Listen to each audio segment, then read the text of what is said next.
1 जनवरी 1940 को माननीय असरानी साहब की जीवन यात्रा प्रारंभ हुई और इसका समागम 20 अक्टूबर 2025 को दीपावली के शुभ अवसर पर हुआ।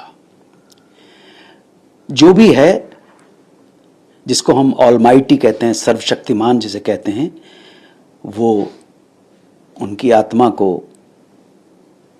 शांति प्रदान करे और उनके परिवारजन को इस गमन से, उनके जाने से जो दुख और कष्ट पहुंचा है, उन कष्टों को सहन करने की शक्ति प्रदान करे। ये प्रार्थना हर उस व्यक्ति के लिए है जो इस संसार से, जिसे हम कहते हैं ये नश्वर शरीर है, संसार है, एक तरह की सराय है, एक तरह का एक पड़ाव है, जो भी इस पड़ाव से गुजर कर अनंत में विलीन हो जाता है, उन सब के लिए, उन दिवंगत आत्माओं के लिए प्रार्थना ऐसे ही होती है। मेरी भावभीनी श्रद्धांजलि श्री असरानी साहब को। वो बहुत कमाल के अभिनेता थे, इसमें तो कोई शक ही नहीं है। पूरा मैं देख रहा हूँ, कल जब से मुझे ये समाचार मिला है तो मन तो व्यथित हुआ और मैंने यहाँ आकर अपने ऑफिस में जब डायरी के पन्नों को तलाश की, अभी डायरी में लिखूंगा, शायद 20 मार्च 2023 को मैंने आखिरी बार उन्हें देखा था फिल्म के सेट पर। इरशाद खान डायरेक्टर थे, फिल्म का नाम था नॉन स्टॉप धमाल। लेकिन मुझे मालूम नहीं था कि ये उनके साथ आखिरी मुलाकात होगी, उनके आखिरी दर्शन होंगे। अब डायरी में लिखना पड़ेगा।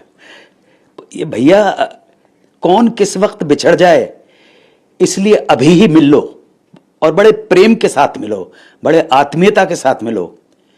ये जीवन जो है ना, ये संसार एक सराय है, एक होटल है, एक अतिथि निवास है। यहां पे चेक इन किया है आपने तो चेकआउट करना है। ये चेकआउट किस वक्त, किसका, किस अवसर पर हो जाए, इसलिए आज ही मिल लो। इससे पहले कि तुम बाद में मुझे याद करो, आज ही गले लग लो।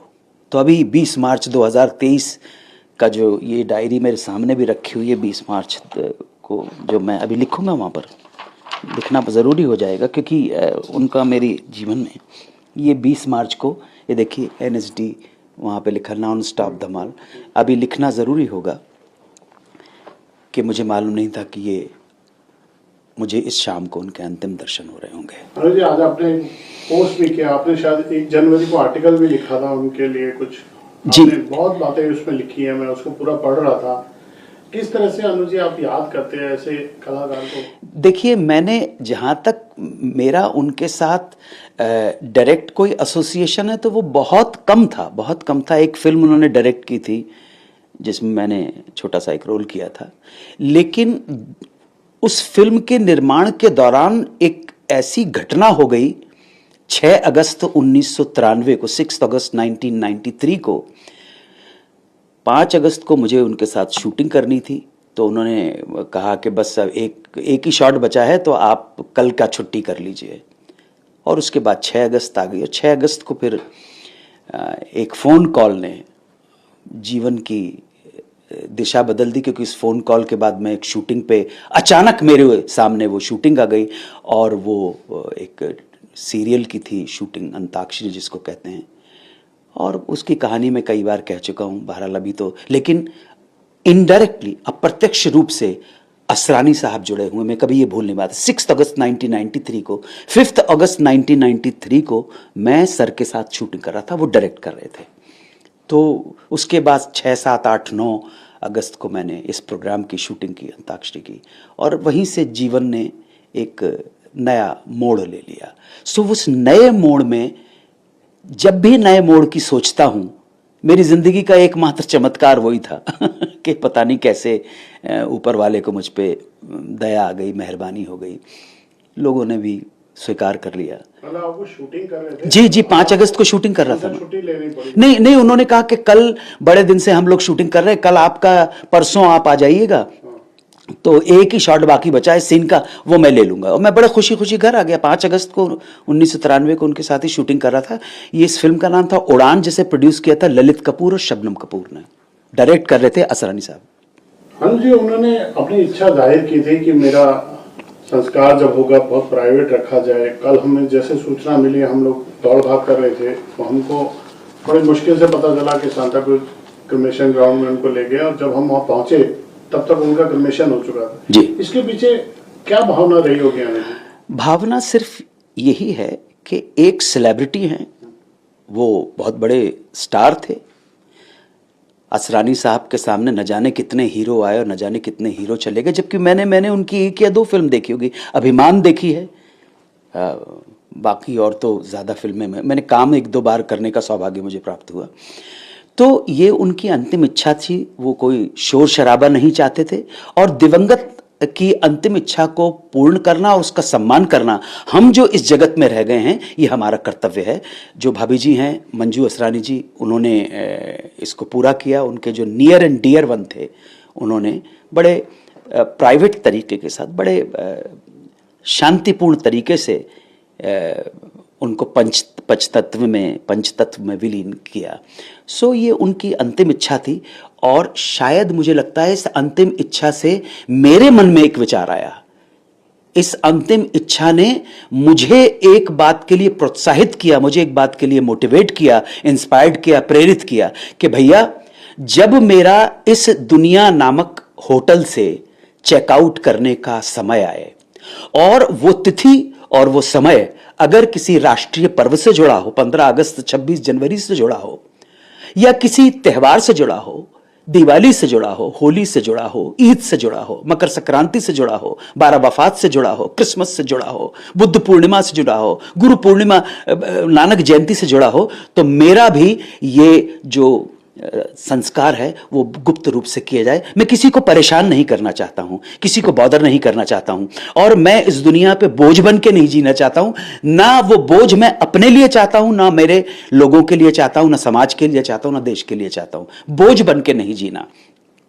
सो लाई हयात आए कज़ा ले चली चले, लाई हयात आए कज़ा ले चली चले, अपनी खुशी ना आए ना अपनी खुशी चले।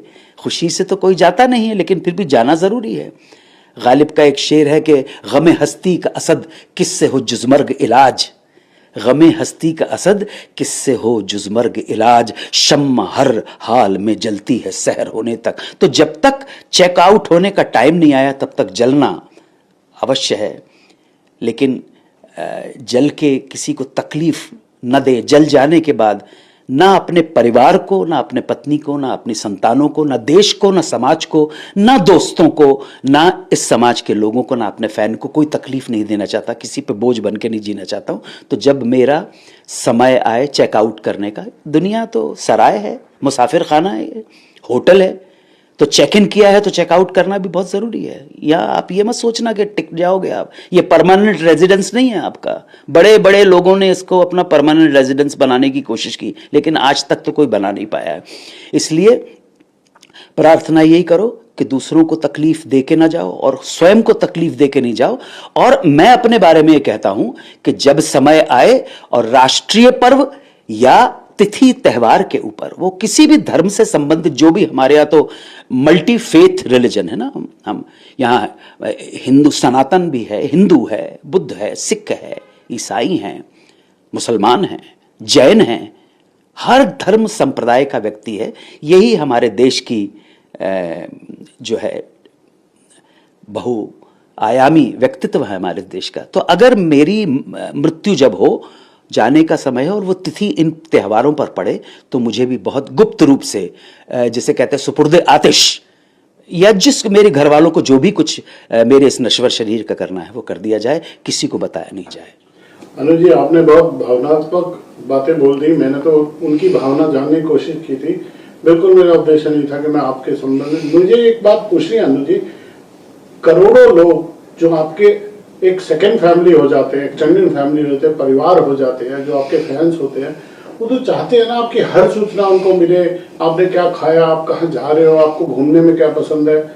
इसका सम्मान कैसे होगा कि हाँ, मैं समझ रहा हूँ।